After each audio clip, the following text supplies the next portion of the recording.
It's a sin of marketing when you say that the goal is to create assets, because that's not a goal to me. That's the vessel that transports something, right? It's not necessarily where you want to end up. You don't want to end up just with content. You want that content to do something that's beneficial to the brand. On today's episode of eCommentary, we are delighted to be joined by Kjærulff from Hummel. Now, most people outside of Denmark will know Hummel for the eye-catching football shirts that they produce, and some may have experienced some of their clothing ranges as well. But in Denmark, this is a fashion brand that is the choice brand of an entire country. Christopher's task is to design and work with creative teams to produce the most eye-catching assets possible and then deliver those on social media. Hummel have gone down an exciting route of building an internal agency for producing creative content and developing their social channels. Christopher, I'm so excited to hear all about why you've decided to go down that route and just have you on the show this morning. Well, thanks so much, Andy, and I'm excited to be here as well. And I think we're going to start with the juicy question first. Why the in-house route for creative at Hummel? It's important to understand a little bit of context about, where Hummel is coming from, the brand, and where we want to go for, the next many years. And when I joined Hummel back in 2020, it was in the later part of 2020. So we've gone through the biggest part of COVID, and Hummel had started to really realize the potential of e-com. And yeah, that sounds a bit late, 2020, to realize that potential. But that was the case when I got in. Our e-com team today, I think, is about 5 years old, which to many will be shocking that you started working with e-com in 2015. But that meant that we were a business that was primarily focused on wholesale. So basically being a business-to-business partner, selling our apparel, our footwear to a wholesaler who would then, go and create a push in the market for us. But once you start that journey of opening up your own e-com business, and then later we also started to open up our own retail stores, that relationship with the end customer changes quite a bit. Suddenly it's important for a brand to own their own personality, how they're represented, and not let that be up to wholesalers exclusively. So when I got in, we were in quite an interesting transition where social media, digital media, our website, marketplaces such as Zalando, Boost, About You were starting to be more interesting for us because they were direct channels to that end consumer. But it obviously also required a whole lot of change to the way that we produced marketing. Again, when you're a business-to-business company that is primarily meant to service a wholesale distribution, it's fine that you send them 2 packages a year, in the forest, spring, summer, or autumn, winter. Here's a bunch of assets.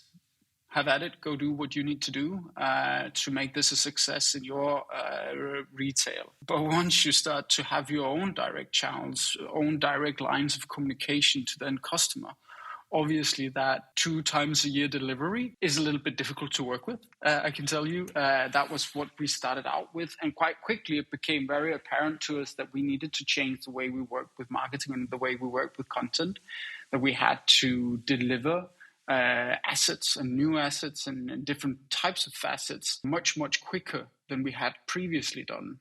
So that was kind of the reason why we ended up here, right? We saw that moving from a business-to-business player into a new business model where we're a bit of both. We're still business-to-business, but also direct-to-consumer, posed a new set of challenges for us in terms of owning our brand, in terms of communicating with the customer, but obviously also in terms of being a successful growing business. And that led us to it's been going on for almost 2 years now, where we've taken one step after the other in trying to become a marketing organization that thinks not exclusively about the end user, because we still have a wholesale distribution that we really want to cater for, but having more keys to play on, if you will. More creative ways of getting the brand out there in front of the people that buy them, the apparel and footwear, and the people that end up using it. And I think it's really interesting because there's a lot of brands starting to go down this route. We've seen Arla do it super successfully. We've seen Trendhim, another Danish e-commerce business that's really gone down that route of bringing in talent in-house. And my question always that I'm super interested in is, what does it give you over working with, say, an external creative agency? What's the, what are the pros and cons of that? I think that what it has given us so far is a different speed to market, first of all. Starting to add more and more, especially motion graphic artists to the team has meant that we can produce new assets or reuse old assets in new ways much more quickly than in a traditional setup where you would have a lead agency or would just use freelancers. So that's one thing. The other thing for me is understanding the business, where we're coming from and where we're headed. I think one of the things that I've met a lot dealing with especially creative agencies is that when you are a brand of our size, as you said in the intro, it is one of the biggest fashion brands or sportswear brands, I would say, in Denmark. It's I think that our awareness in Denmark is around 90%. So you would have a hard time finding someone who doesn't know us. That puts a lot of creative agencies in a frame of mind where they think that we can do stuff that might not necessarily be possible, and they put us in a box where they are comparing us to competitors that are just unrealistic. Let's take the example of someone like Nike or Adidas, right? Where people will start to research what have they been doing, what are they doing right now, and what could you learn from those brands. But what you have to realize is that those brands have built a foundation for decades that they are starting to really reap the benefits of. They have a relationship with the customer that we don't necessarily have in that many markets. They have a relationship with ambassadors, with other companies that we don't necessarily have. I think one of the assets that most people will recognize Hummel for is obviously the Danish men's national team, which is a fantastic asset. It's one of the best assets that we could dream of for the Danish market. I can tell you that the national men's team doesn't make a whole lot of sense when we just travel south of the border. It might even give the Germans a little bit of pause when they realize that we beat them at the Euros 30 years ago. But we don't have the same access to ambassadorships, to collaborators as those brands have. We don't have the same relationship with our customers. We don't have the same types of budgets, and that obviously all condenses into that we have to conduct marketing in a very different way than you would have had you been one of those players. And understanding that frame from the start, understanding the journey that we're on, the constraints that we have to deal with, means a ton when we start to ideate and conceptualize campaigns, understanding what we can and can't do. Obviously, sometimes we will need to be pushed by external agencies. We are not in any sort of way done using creative agencies. Obviously, sometimes we would need to get a push from someone who isn't, bogged down by having all of the knowledge that we have. But there is an extent of understanding what is possible when you go out and I remember a case where someone wanted to bring a whole bunch of influencers to our HQ, where I was like, brilliant, what do you want to show them? I mean, it's just an office building. There's nothing here. It would be the most boring trip that they'd had taken in their entire lives.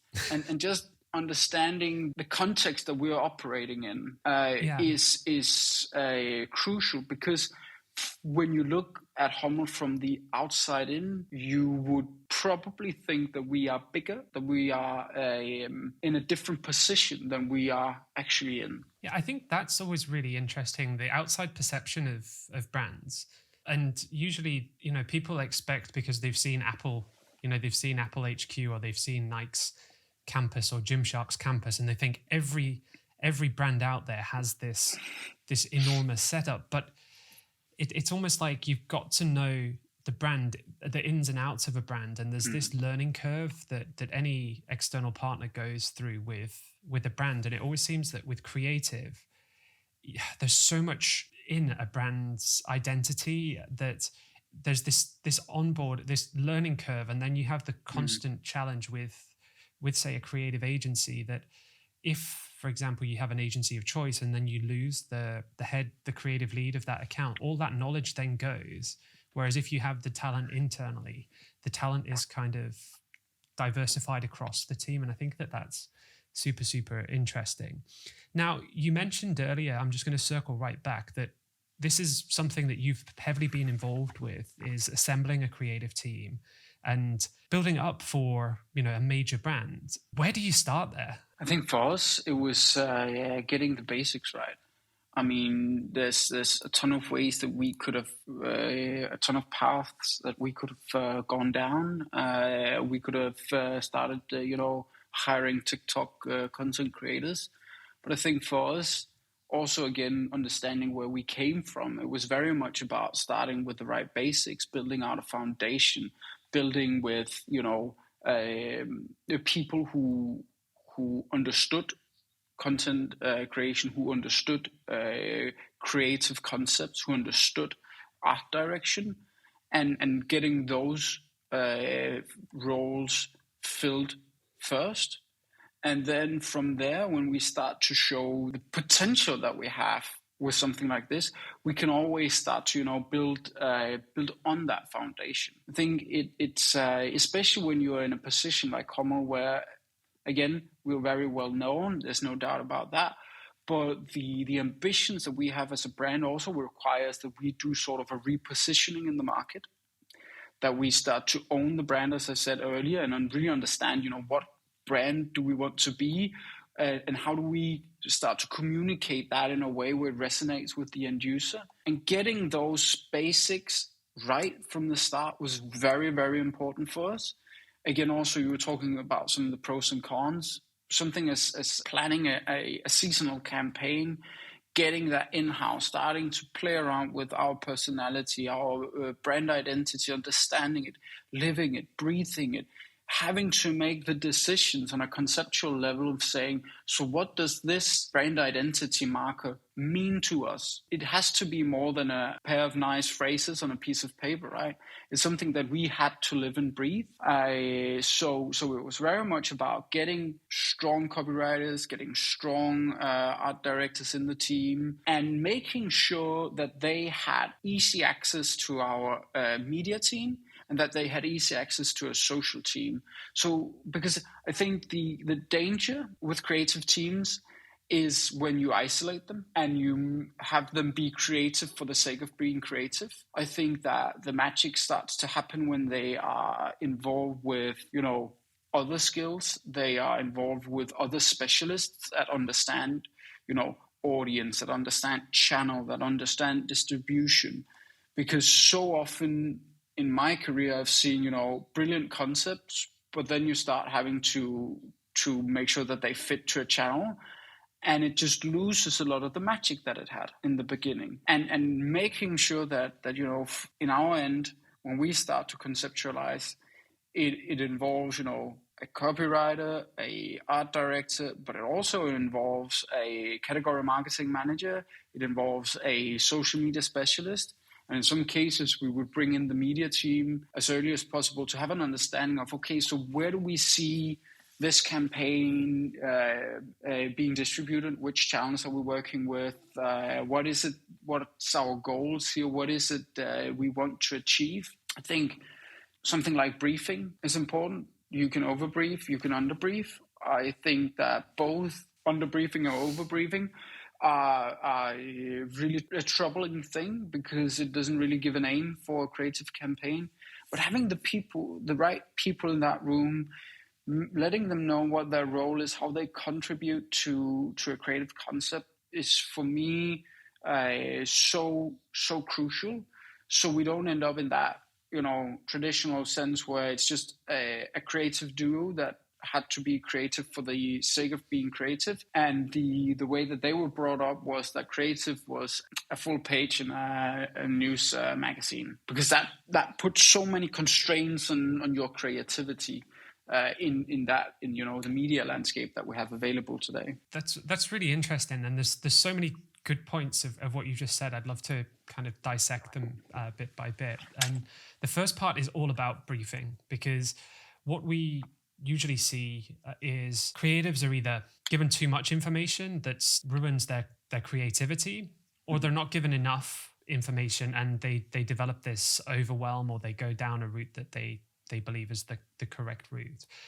Like, practically, how do you balance that? Do you define individual roles within a briefing process? Do you have to set boundaries and say, okay, this is maybe outside of your area? How do you go through that? I think for me, it's, again, all of us have seen briefs where, the client wants everything from awareness to purchase and then loyalty in one campaign, but their budget, let's say, is unequipped to deal with those requirements. We've also seen the opposite, where the brief is just, can you do something? And none of those work in any way or shape. I think the way that we are structured at Hummel is that we have a category marketing team. They're responsible for that product category. They are responsible for setting the strategy. Where do they want to go with this product category? We have creative, we have brand management, and then we have the social team. And when category decides on, the schedule or the plan for the year, they'll start a briefing process where the most important thing to me is that they are very aware of what is it that we want to achieve and what's realistic within the boundaries that we have. Is it realistic that one campaign can both deliver on awareness, positioning, and consideration? Obviously, if money is not an object, then you can do basically anything you want. But that's just not the reality very often. So starting out by saying, okay, so what is it that we want to achieve? Where do we want to achieve that? Who is it that we want to influence? Those three questions to me are just so important that we get answers to as early in the process as possible. Because that's also where we as a creative team can push back and say, you know what, so you want a campaign that both delivers on positioning and consideration. For the budget that we have available, from the strategy we know with this category, we would probably advise that we focus on consideration for this. And that gives us the right frame to work within. It'll let us know quite quickly, so what creative buttons do we have to push? Where should we play it safe? Where should we be more daring in terms of just the end deliverables? If it is consideration or even purchase, that gives you a lot of insight very early in the process about how photography or video should be composed. Because if it is one of those two, you got to get right to it. There's just not time for that, slow reveal where we see, the wind sweeping through the cornfield and it's all nice and very calm. We got to get straight to it, especially on the platforms that we have available today. Let's not try and bog this down in deep, heavy storytelling where we have a manifesto that we want to come across with. We kind of already know from the beginning, because of the brief, which direction that we have to head in.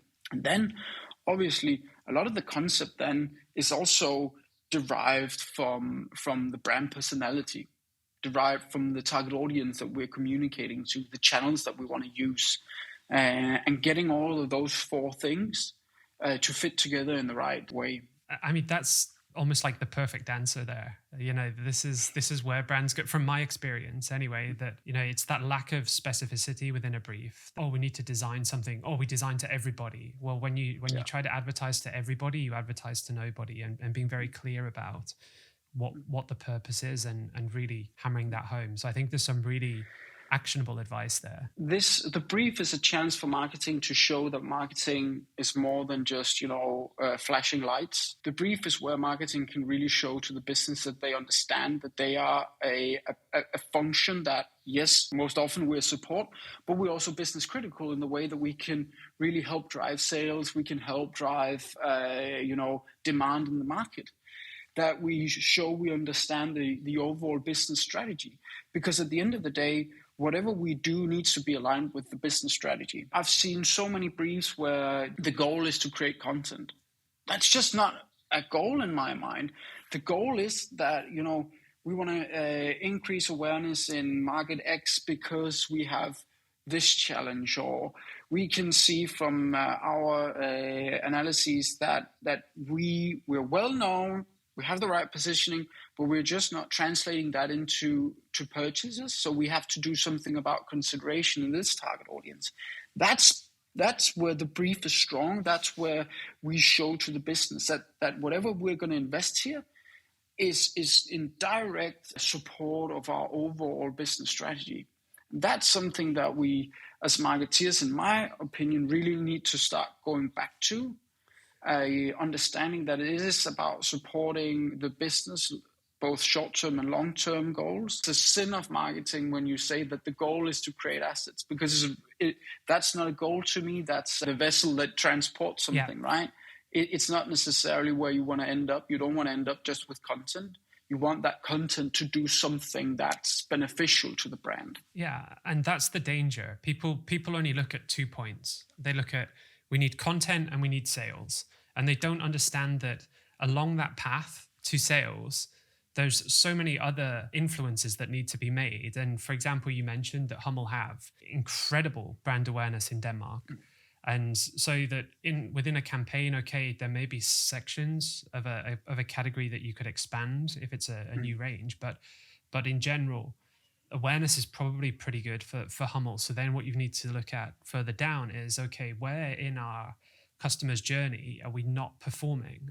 And sales is just the result. There's something else that indicates, okay, what's going on there.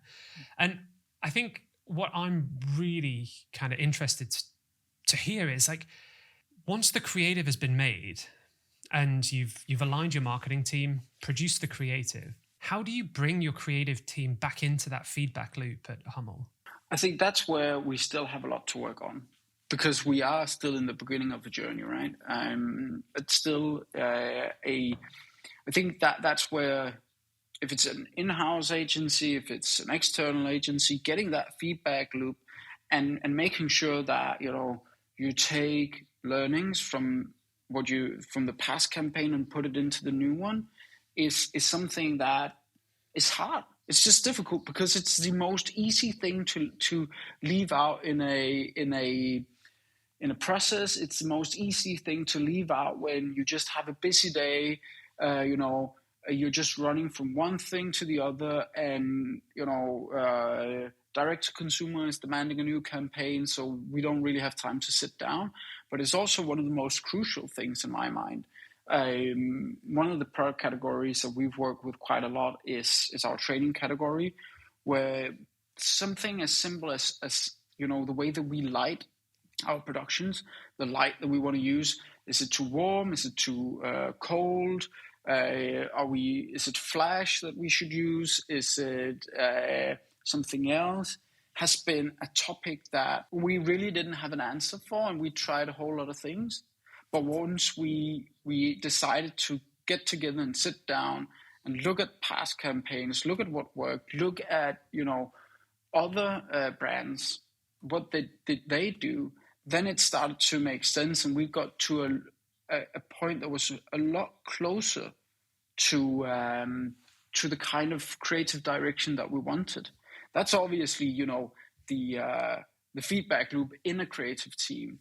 When you then step outside of that and go, okay, so how can we start to use insight from a social media team or a digital media team? That's where I think we have sort of an unfair advantage that I started out at Hummel in the digital team. So I've worked with the digital team for a year, and that created a lot of informal ways of working, informal relationship that meant that we have just a good dialogue between us. And our challenge will be, how do we formalize those? How do we make sure that they get structured? Because there's even something as simple as the inside, how long in average do people spend on one of our videos means so much for the way that we compose our videos, the way that we storyboard our videos. When do we have our chevrons in the video? Is it within the first 3 seconds, or should we leave them out for the end? If it's a consideration campaign, or even a something where we want to make sure that people buy something, when do you show the product in that? So it's so important to get that feedback loop integrated. I must admit, I think that it's still something that I haven't quite found the right way of doing. Right now, we are surviving on informal, ways of working, on informal relationships. But I'm very aware that that's not sustainable.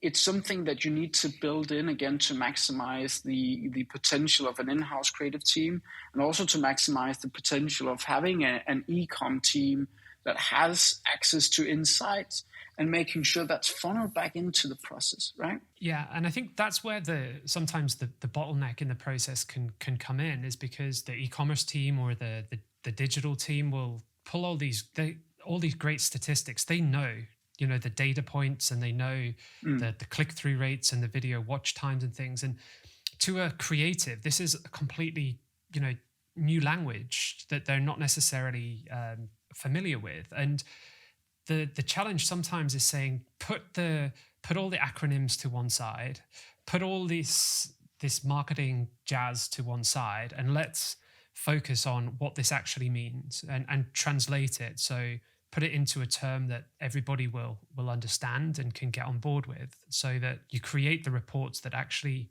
help the creative team in a language that isn't rocket science for them to understand.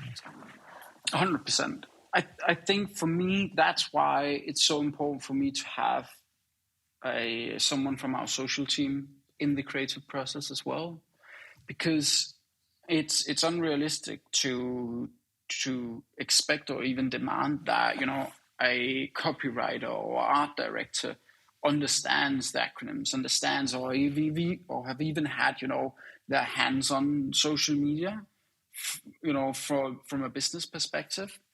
But having that social media specialist or digital media specialist in that room when you start to conceptualize, or even when you start to go from, okay, so we agreed on this concept, how do we make the treatment, what kind of photography do we want to end up with, what kind of video assets do we want to end up with, having them to just have that look and say, oh, why, okay, so again, as I said, why are you starting out with, the breeze flowing through a field of corn, and then leaving the product and the brand name for the 6-second mark? We know that people, in average, only spend 5 seconds with our video content. So we have to move that up, because they can translate, the social media specialist, the digital media specialist can translate all of that into something that's just very common sense when you're sitting there and talking about, photography or video or whatever it might be, right? Or even something like what we're doing today, podcasting. How is it that we can take insights from a digital team and put those into the way that you make teasers for a podcast, or even get people to, one of the things that when I've worked with podcasts, getting people to click on something and then actually listening to the damn thing, right? And getting that sorted out. I think if it's only in a report, all of us are just human. And when we get a report where we don't understand 80% of the acronyms, we're just going to toss it to the side, because we know it's not going to help the way that we work right now. And as I said, we all got busy schedules, right?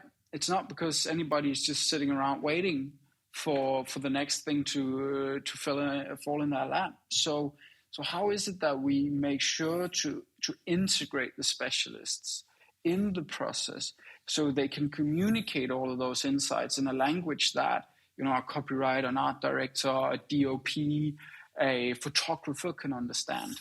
It's almost like the evolution. So back in the old days of print media, you used to have a copywriter and a designer, and they sat side by side. The evolution for this digital world is almost having, you know, copywriter, designer, and then like marketer in the same room and working together. Because from my experience, the creative team gets so much out of having feedback loops from marketing and digital teams. It's almost like they want to do better and they crave that feedback. And I've said it quite a few times. Usually the only feedback that they get is either a checkbox in a project management tool, or a message on Slack saying, yeah, thanks. And sometimes they don't even get that.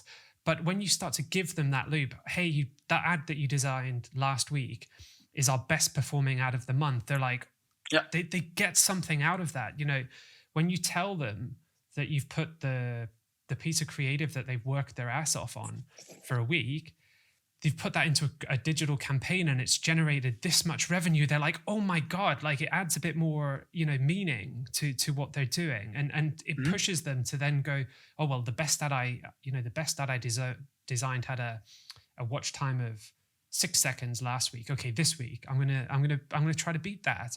The feedback is that this is how I can do it. Okay, I'm gonna put the distinctive asset earlier in the video, or I'm gonna introduce the value proposition earlier, and they get so much from it. I think that you're hitting on a point here that for many creatives that they don't really ever get to see the result of their concept. For us, for me, it's so important that, you know, if you've been part of creating a concept, you've been part of developing a treatment, that you also undershoot, that you understand where it's going to be activated, when it's going to be activated, that you have that whole loop of it. So there's also some pride, some motivation that you're talking into here, where, again, as we're saying a while back, that if creative is just isolated and they're being creative for the sake of being creative, they're never going to know what worked, what didn't work. It's going to be hard for them to really, you know, judge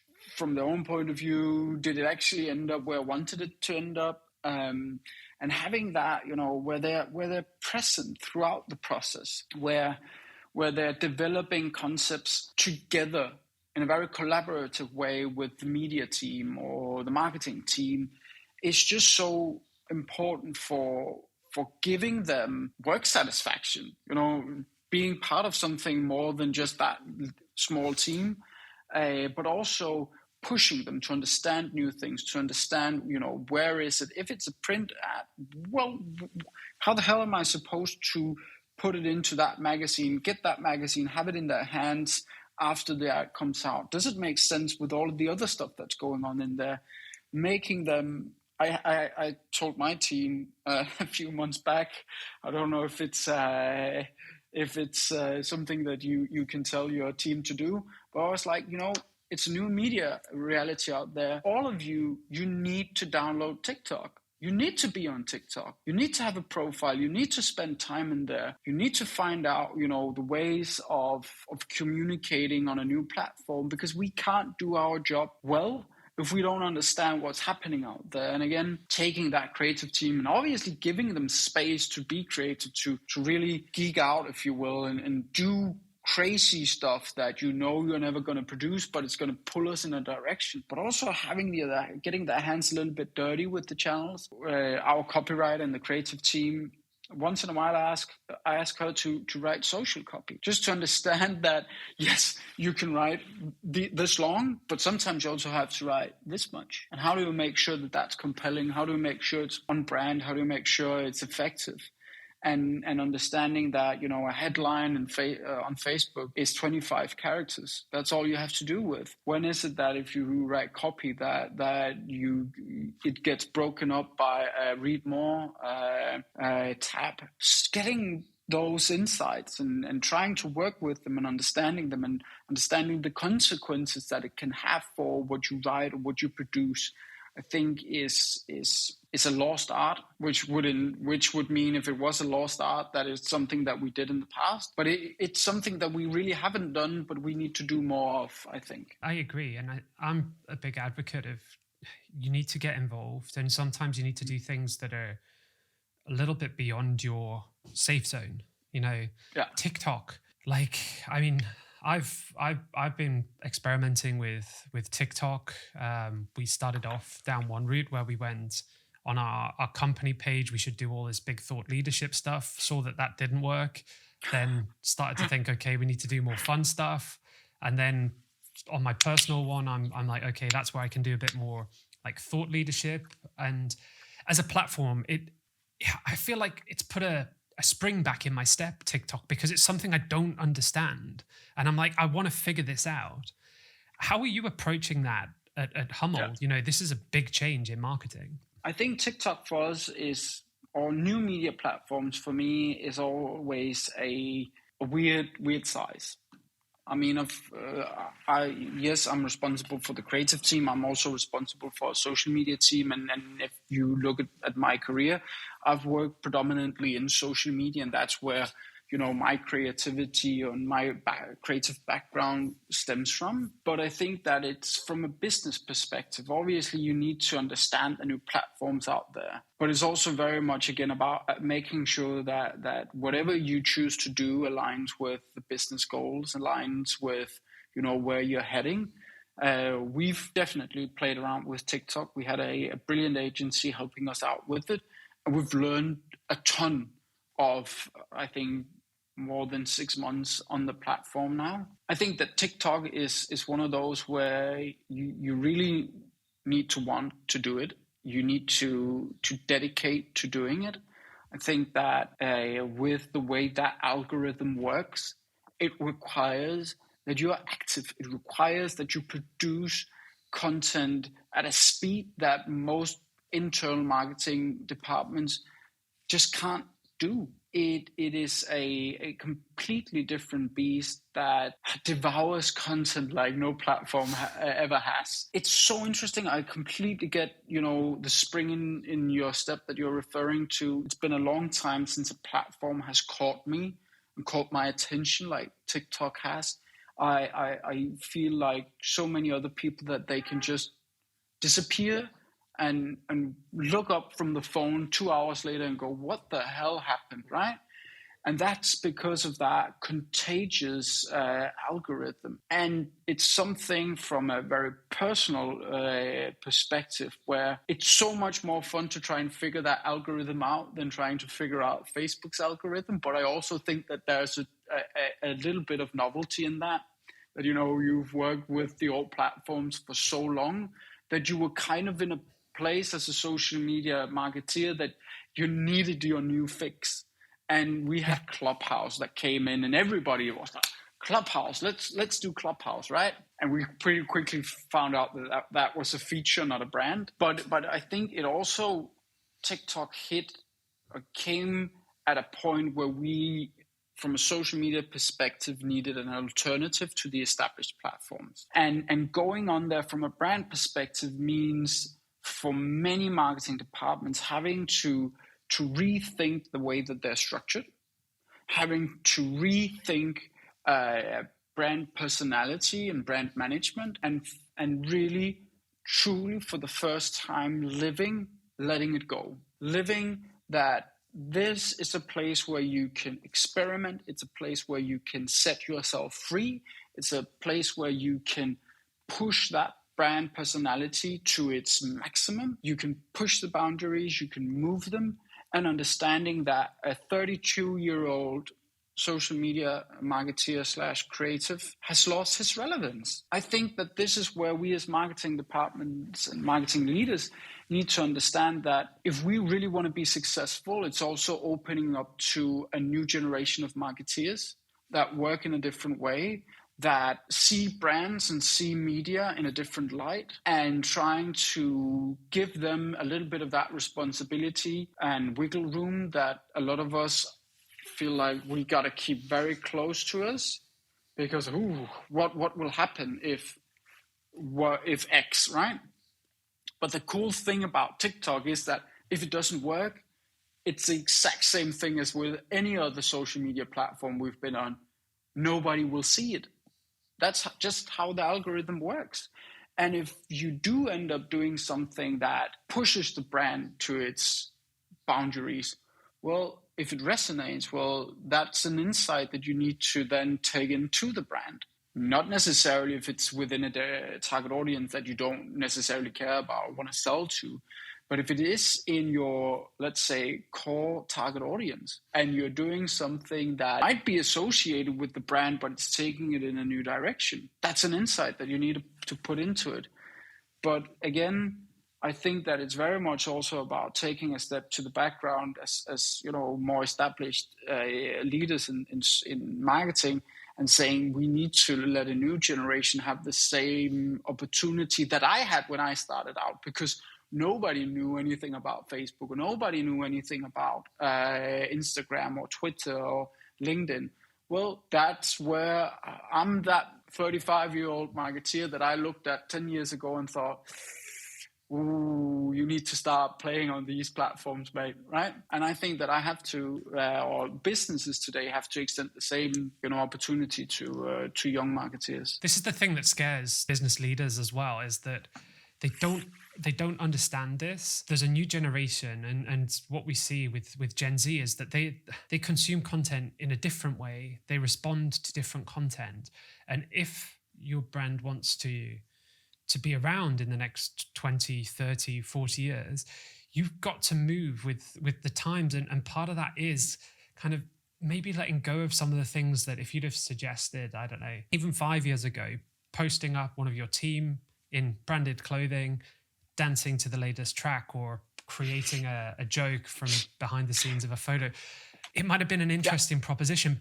But if you want the reach and you want the impressions and you want that new generation, that's the personality that you have to show. What does, admittedly scare me slightly is the boundary. There's the TikTok algorithm in itself is designed for the grand, the extreme, the clickbait, the virality all comes from that. And I think that there's always a danger that people become so obsessed with getting the most impressions possible that they behave in a way that's beyond. And that's the challenge of saying, like, here's our absolutes that, like, you can never put on a Hummel t-shirt and say fuck on TikTok, for example. That I'm guessing that wouldn't go down well. But I actually I think I saw a pretty to what you're saying here, relevant case on LinkedIn a while back. I hope I'm remembering it correctly, but it was Danish Football Association, their social media manager, having had to tweak the way that they did content because they saw huge reach with the way that they had approached TikTok. But it was outside Denmark. It was Argentinians. It was people from Spain. It was Americans that consumed these clips, and I can't remember the content. But the things that they were sharing got enormous reach, but it was so outside of the Danish Football Association's target audience that they had to rethink the content that they shared to get lower reach, lower impressions, but actually hit their target audience. And I think that's a really good point, Andy, that yes, you can get caught up in the virality of it. You can get caught up in, and I think we see many brands doing that on LinkedIn, posting, oh, we made this video that got 44 million impressions. Sure, on the face of it, brilliant. But what does the data beneath that? What's underneath the surface? Who did you actually talk to? Was it your target audience? I also think with TikTok that we are seeing a lot of people falling back on old ways. One of the things with the algorithm that was discussed in the early days was obviously this thing that followers don't matter to the same extent that they did on Facebook and Instagram in the early days. But you still see a lot of people and brands and agencies falling prey for, those vanity metrics. I'm actually not that fond of the phrase vanity metrics, but it serves me well right now. That yes, we got 100,000 followers on TikTok, but is that the goal?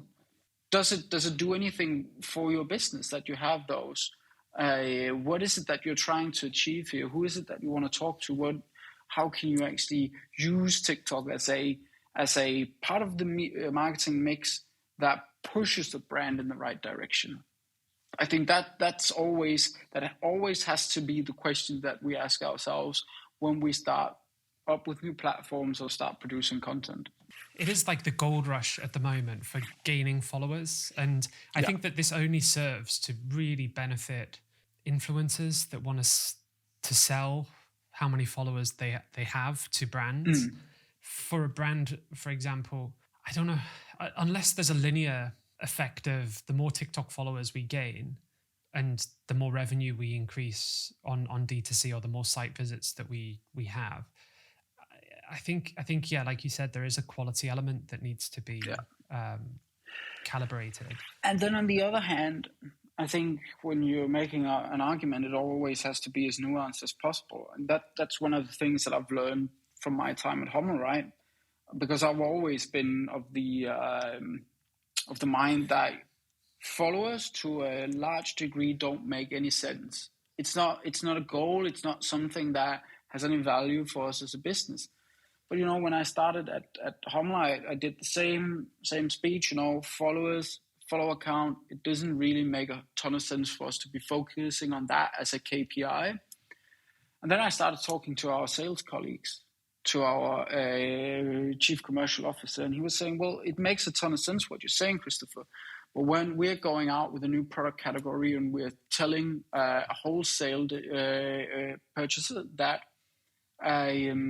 this is the new hot thing. It has incredible growth. It works so well. And then we show up with an Instagram account, let's say, where we have 2,000 followers. What we're saying doesn't really translate that well anymore. And that's obviously because for different people, our social media presence works in different ways. For a salesperson who has to go out and sell to wholesalers, it's a way of quite clearly signaling to that potential buyer the cultural relevance of the brand. So there is an element to it, but again, it has to be a nuanced one where you say, so in what context can this make sense? But I don't think it's an end goal. It's the means, it's not the goal. No, and I think one area that I love about TikTok at the moment, and I think anybody working with creative will love it, is the speed that you can test a new creative concept and get a real feedback loop without having to spend a part of your paid media budget. You can upload these concepts to TikTok and you can see, oh, the algorithm didn't even push this. Okay, we'll try this one. Holy crap, it pushed this one. Right, okay, pass that to paid media. We tried this organically on TikTok. It did this many impressions the first day. Like the algorithm likes this stuff. Then you can push that into your TikTok advertising, into your paid social on Meta and run it. And you've got this amazing feedback loop that I think you don't necessarily get with organic on Facebook and Instagram because of how the platform has evolved into a paid-to-play platform. And again, that was the thing you were saying about springing your step, because I remember when Instagram was the exact same thing, right? You put something out there organically and you saw, okay, damn, people like this. People are reacting to it, they're commenting.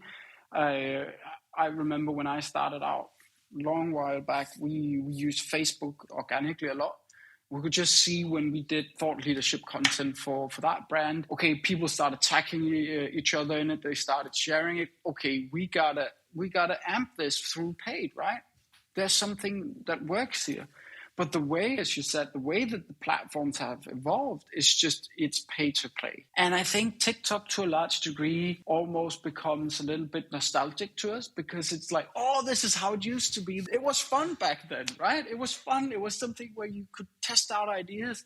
And if you try and test out anything organically on Facebook today, well, good luck. I mean, that's probably going to be a poor test. No, so I love that. Yeah, I completely agree. And I think just to kind of round up a really insightful conversation with you, in terms of skills for marketing departments, this is a great opportunity for me to ask this question. Moving into 2023 and 2024, what would you say are the key skills, top 3 skills to recruit for within a creative or social department? It goes to your belief system as well, right? Is do you recruit people for values or for skills? I think having been in the industry for almost 10 years now, that I'm starting to really see myself as someone who believes in you know, the values that people bring to the table, the way that they work, and then they can learn a lot while doing it. And I think I wanted to put that out there because it kind of gives a reference frame for the things that I'm going to say. Curiosity, being extremely curious about what you see in the world, being someone who saves, you know, when you come across a cool ad that you just can't help yourself but save it on Instagram or TikTok or Vimeo or wherever you are. That gives you so many references to pull from. It gives you so much of the combined marketing experience that you can just plug and play later on. Grit, you know, not afraid of putting in the work, not afraid of trying new things out, really having a need to get your hands on something. And even though that it might kick you in the face like TikTok will sometimes when you post something and it doesn't get anywhere, that you turn that into, you know what, that damn algorithm is not going to get the better of me. I'm going to take that and I'm going to put that back into my own process, and I'm going to find a way to beat it. I think those two for me is something that is just crucial. And the third thing is so much about trust, about being someone who can build trustful relationships. Because being creative, no matter if you're in a social team or a creative team, is so personal. It's so vulnerable as well, because you have to take that risk of saying something that on the face of it can sound completely ridiculous. I mean, imagine one of the commercials that people are still talking about, the epic split. Imagining sitting in that, you know, room and someone says, shit, what if we got Jean-Claude Van Damme to do a split on 2 trucks? That has to take a little bit of courage, right? To go, I actually got this one idea, I'm going to share it now. And being able to build trustful relationships with your coworkers, being able to be vulnerable with them, I think can lead to so much creativity down the road. Those 3 things for me is crucial in anybody I'm going to hire. I need to see those things in people. I need to feel that they want to come on a journey with me, and they understand that they might not know everything and that I might not know everything, but it's something that we're going to figure out together. That's something, especially if I'm recruiting someone who is straight out of school. Those 3 things are just crucial to me. Obviously, that's not always the case. You're hiring for a more senior position. I think understanding media today is something that you need to understand media. You need to understand the platforms that you have to work with to be successful in any role in a marketing team. If you don't understand social media and you're working creative, you're going to have a very bad time, because whatever you're going to come up with, it just won't fit. And for 9 out of 10 brands, social and digital media are their main drivers in the marketing mix, right? So I'd say those 4 things to me are just crucial. I mean, I think that's an amazing summary, Christopher. And if people want to get more of this wisdom, I think this episode has been incredibly insightful, not only into how to run a creative department, but also how to mentally approach, you know, any kind of any kind of marketing team. If people want to follow along, where can they find you? I think LinkedIn is the best place. I do a little bit of Instagramming as well, but that's mostly pictures of my kids. I think that's going to be very uninteresting for most people. My family loves it. No, but LinkedIn, TikTok personally is something I'm what do you call it? A lurker so far. That's it. Ready to bite the bullet in 2023. Yeah. 100%. Thank you so much for your time. I really, really appreciate it. And I really appreciate all the wisdom that you shared today on the episode. Thank you for having me, Andy. I love doing stuff like this. I love talking to you. So always ready for a second round. Amazing. I'm going to hold you to that one. Brilliant.